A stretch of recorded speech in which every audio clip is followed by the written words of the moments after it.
Ontem o Brasil bateu um triste recorde. É um recorde que nenhum país gostaria de ter. Em apenas 24 horas foram 1.179 mortes por coronavírus no Brasil, totalizando agora quase 18 mil mortes. São 17.971 mortes no Brasil. É um triste recorde, como eu disse. E para variar, né, como tem um presidente completamente imbecilizado encabeçando o Brasil agora, ele foi na live dele ontem e tirou sarro disso. Fez uma piadinha. Vamos assistir aqui. Você tá vendo como você é educado? Tu viu como você é educado? Quem é de direita toma cloroquina. Quem é de esquerda toma tubaína. Essa é uma demonstração do grau de absurdo que virou o debate público no Brasil. Isso já antes, na verdade, da pandemia, né? Muito antes da pandemia já estava nesse nível de absurdo. A contaminação ideológica do debate no Brasil já está, talvez desde 2016, nesse nível, e piorando. Agora, você optar por viver ou por morrer se tornou questão de esquerda ou direita. Você querer proteger a sua própria vida e a dos demais ao ficar em quarentena se tornou coisa de esquerda. Você respeitar a ciência, você respeitar os especialistas, você respeitar as normativas da Organização Mundial da Saúde ou de outros países que estão adotando quarentena hoje, ou que já passaram por isso e estão reabrindo porque conseguiram controlar de algum modo a pandemia, isso tornou coisa de esquerda. E negar a ciência, ser estúpido, ser escroto, se tornou coisa de direita. Recorrer a um método, o tratamento da cloroquina, que não tem nenhuma comprovação da eficácia disso até agora, se tornou direitista no Brasil. O próprio Bolsonaro fala isso. Se você for de esquerda, você toma tubaína. Ou seja, você fica em casa aí e não trabalha, morra de fome. Agora, se você for de direita, você toma cloroquina. Vocês que são de direita deveriam ter vergonha. Deveriam ter vergonha de ter apoiado um dia o Bolsonaro. E ainda você tem uma Mamãe Falei vindo aqui querendo pôr a culpa no PT. Vocês ajudaram a eleger essa aberração. Vocês ajudaram. Eu quero pôr aqui um compilado de vídeos feitos pelo Estadão. Eles reuniram aqui diferentes falas do Bolsonaro negando a pandemia, negando o vírus, negando o impacto disso, negando o potencial de matar brasileiros. Isso desde março. Assistam aqui, porque é ilustrativo. É alguém que em abril dizia que estava passando isso aí. Assistam. Tem a questão do coronavírus também, que, no meu entender, está sendo superdimensionado o poder destruidor desse vírus. Obviamente, temos no momento uma crise, uma pequena crise, né? No meu entender, é muito mais fantasia a questão do coronavírus, que não é isso tudo que a grande mídia propaga pelo mundo todo.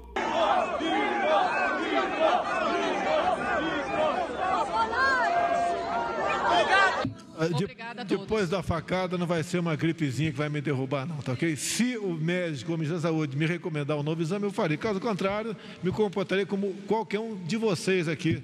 Brevemente, né, o povo saberá que foram enganados por esses governadores e por grande parte da mídia nessa questão do coronavírus.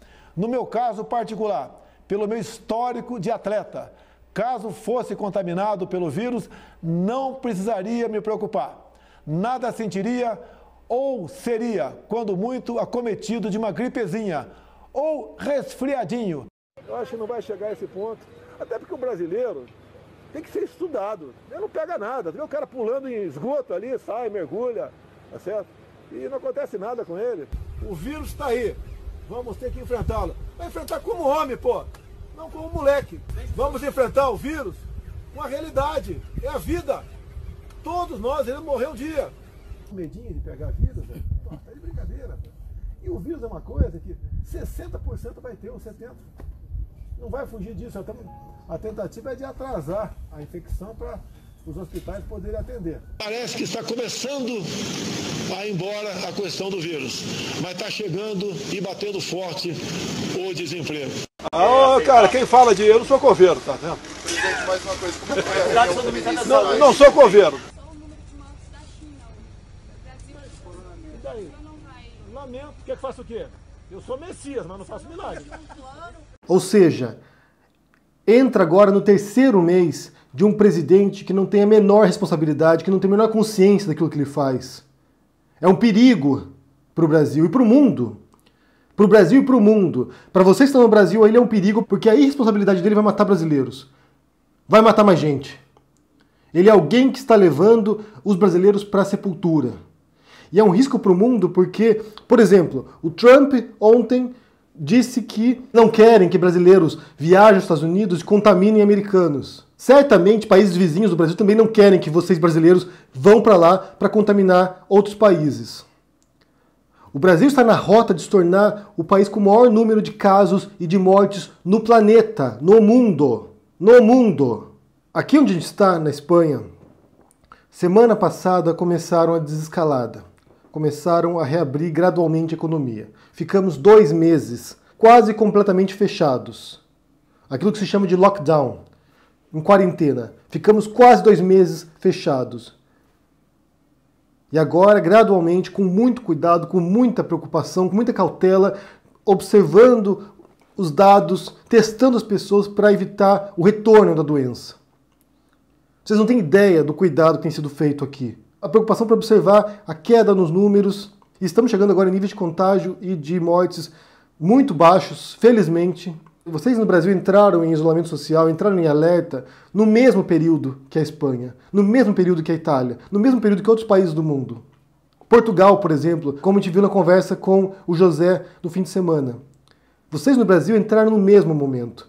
Se o Brasil houvesse adotado medidas rigorosas de controle disso, medidas rígidas de quarentena, de lockdown, nesse momento agora, por volta de 20 de maio, vocês estariam também desescalando.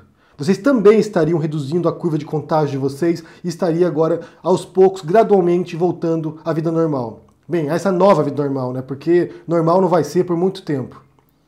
Ontem eu publiquei um artigo na Carta Capital falando sobre a minha primeira saída, meu primeiro passeio depois de 2 meses de quarentena. Não será um mundo normal. Até que tenha uma vacina, não será um mundo normal. Mas se vocês houvessem feito isso no Brasil, se tivesse uma liderança, um presidente responsável, alguém que se preocupasse com a vida alheia, que ele não se preocupa, ele despreza a vida humana, ele despreza a sua vida.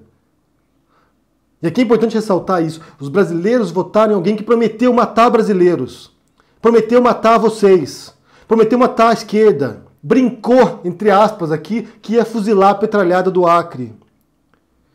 Que disse que precisava ter uma guerra civil no Brasil na qual morressem 30 mil pessoas. É alguém que despreza a vida. Se houvesse outra pessoa no poder, com um mínimo de consciência, com um mínimo de respeito aos cidadãos brasileiros, vocês agora, 20 de maio, estariam deixando a quarentena. Mas não, agora está chegando o pico no Brasil. Talvez nas próximas semanas aumente o número de mortos. Quase 1.200 mortos em 24 horas. Quase 18 mil mortos no total. E nem chegou o pior ainda. Nem chegou o pior. Porque o presidente é um sujeito completamente abominável, desprezível, um nojo. Que minimizou isso, que mandou mensagens para a população brasileira, que criou um conflito mental nas pessoas. E elas não sabem quem elas ouvem. Ouve presidente, ouve governador, ouve prefeito. Quem eu ouço? Está atrasando o pagamento da renda básica emergencial. E isso está forçando as pessoas a voltarem a trabalhar. Está forçando as pessoas a se arriscarem a morrer. É alguém que está mandando os brasileiros para a morte. Escutem bem o que estou dizendo aqui. No futuro próximo, quando passar isso aqui, o que aconteceu no Brasil agora, e que vai se dar nas próximas semanas, será usado em livros de história para dizer como é uma limpeza social. Como um presidente utilizou esse vírus para matar brasileiros, para matar cidadãos. Uma limpeza social que ele está fazendo. A gente falou recentemente aqui sobre eugenia, falamos aqui sobre genocídio, é o que ele está fazendo. É um genocídio. Não dá para usar eufemismos aqui, dar a entender alguma coisa, ele está matando os brasileiros. O modo como ele se comporta, o modo como ele se comunica, o que ele faz, como ele sai à rua, isso está matando brasileiros. o modo como ele não governa, o modo como ele não cria medidas de contenção da doença. Ele está matando brasileiros. Muita gente estava comentando também a reação da Renata Vasconcelos no Jornal Nacional ontem, após mostrar esse vídeo das piadas do Bolsonaro aqui.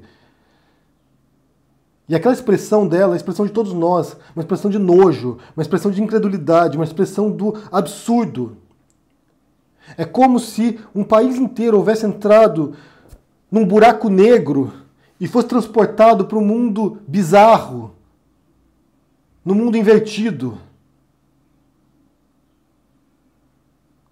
A história vai se lembrar desse momento. A história vai se lembrar desse erro trágico de pôr esse homem no poder. A história vai se lembrar disso. A nossa geração vai pagar caro por isso.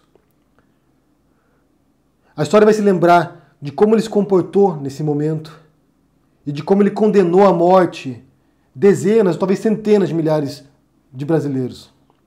Porque nem sequer começou o negócio. A coisa vai piorar ainda. A história vai se lembrar disso, desse genocídio brasileiro. Vai se lembrar. A história vai se lembrar também da reconstrução do país nas mãos desse homem. Porque o termo que se utiliza agora, no mundo inteiro, o termo que se utiliza aqui na Espanha também, é reconstrução. É como se o país houvesse passado por uma guerra, que houvesse destruído a economia do país. E agora será uma economia de reconstrução, uma economia de guerra, uma economia de tentar tirar países e o mundo inteiro do buraco. E se isso já será um desafio enorme para quem sabe o que faz, para governantes responsáveis, para pessoas que entendem do assunto, se muita gente aqui, líderes respeitáveis, terão enormes dificuldades para fazer isso, será algo que vai se arrastar por anos. E as consequências sociais e políticas serão imprevisíveis. A gente não pode nem sequer imaginar como será o mundo daqui 3, 4 anos. Em alguns sentidos pode ser melhor, em alguns sentidos pode ser muito pior. A gente não tem como prever isso. Mas o termo utilizado é reconstrução. É reconstruir países que foram devastados pela pandemia. E depender do Bolsonaro para isso, sinceramente. E é por isso que a gente repete aqui, a gente diz diariamente que ele tem que cair. Ele tem que sair do governo. Ele deveria ser forçado a renunciar por quem tem cérebro nesse governo. Esses militares que estão ali assessorando o Bolsonaro, deviam chegar, olha, fulano, você tem que sair hoje, já deu, você já destruiu o que tinha para destruir. Essas mortes aqui, essas quase 18 mil mortes, estão nas suas costas. Você tem que sair, ou avançar algum processo de impeachment, ou remoção via Supremo. O Bolsonaro não pode estar no governo daqui 2, 3 meses. Ele não pode estar. Porque a destruição econômica será profunda e ele não é o homem preparado para isso. Nunca foi, na verdade. Nunca foi preparado para governar, nunca foi preparado para ser presidente, e ele não é preparado, sem dúvida nenhuma, para reconstruir o Brasil depois. Eu falei para vocês recentemente aqui sobre um curso que eu fiz sobre a história presidencial norte-americana. E um dos presidentes mencionados é o Roosevelt. E o que foi ressaltado era a importância, como foi crucial para os americanos na época, anos 30, num país devastado pela crise econômica, a Grande Depressão, como foi crucial a motivação que vinha do presidente. Todas as noites ele ia na rádio e falava com os americanos. E dava uma injeção de ânimo, que nós vamos superar isso, que nós vamos ultrapassar isso. Estamos fazendo isso, isso e isso. Nós vamos superar isso. Esse momento é difícil, mas nós estamos juntos aqui. Nós somos uma nação, estamos juntos. E você tem visto essa mensagem em diferentes governantes também, pelo mundo. Pessoas que estão agora, estamos juntos nessa, a gente vai superar isso. Será difícil, será amargo, será foda, vai ser foda, mas a gente vai superar isso. E por outro lado, você tem no Brasil aí um presidente que não tem a sequer noção do que é ser um líder, do que é ser um presidente. Que em vez de tentar conduzir o Brasil para o melhor rumo, ele divide as pessoas. É absurdo que esse sujeito venha fazer piada num dia que você tem quase 1.200 mortes no Brasil e tentar dividir os brasileiros entre aqueles que são de esquerda, que vão seguir a ciência, e aqueles que são de direita, que vão negar a ciência. Para você que é liberal, para você que é conservador, é chamar vocês de burro. O Bolsonaro que ele fez ontem foi chamar vocês de burros. Quem é inteligente segue a ciência, quem é burro me segue. Vamos lá, me sigam, seus idiotas. Alguém que está politizando a morte, politizando a pandemia, politizando o sofrimento dos brasileiros. É uma vergonha isso. Ele deve cair. Porque as consequências, como eu disse aqui, posteriores, serão igualmente catastróficas. Escrevam o que eu estou dizendo. A história vai se lembrar desse momento. Vai se lembrar da omissão de quem não se opôs ao Bolsonaro. Vai se lembrar. Vai se lembrar da morosidade do parlamento. Vai se lembrar do Rodrigo Maia, sentado sobre os processos de impeachment, segurando isso. Vai se lembrar desse centrão nojento que está se aliando ao Bolsonaro por troca de cargos, troca de influência. Vai se lembrar dessas pessoas. A história vai se lembrar da morte dessas pessoas nas costas desses políticos. Vai se lembrar desses influenciadores que estão apoiando o Bolsonaro até agora. A história vai se lembrar. Ela vai se lembrar do genocídio brasileiro. Vai se lembrar. E só uma última observação aqui antes de concluir o vídeo. Eu tenho certeza que virá alguém que falar: ah, mas fulaninho aqui da esquerda também tirou sarro da pandemia. Fulaninho também minimizou isso aqui. Fulaninho fez isso aqui. Só que fulaninho não é o presidente da República. Fulaninho não tem nenhum poder agora para combater a pandemia. O fulaninho não está agora sentado na cadeira presidencial falando merda. A gente tem que cobrar de quem tem poder agora. A gente tem que cobrar de quem tem a caneta na mão. A gente tem que cobrar de quem tem o microfone na boca e cujas palavras impactam na vida de milhares e milhões de brasileiros. Quando você tira a culpa desse sujeito, joga em outro que não tem poder nenhum agora, você também está querendo tirar das suas costas o peso da responsabilidade. Está querendo tirar das suas costas as mortes que estão ocorrendo agora porque um dia você pôs no poder um imbecil completo.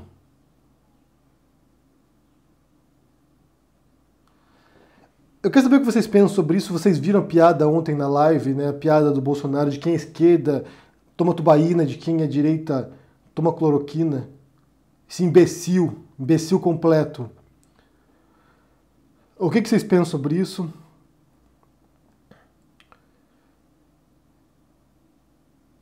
E é isso.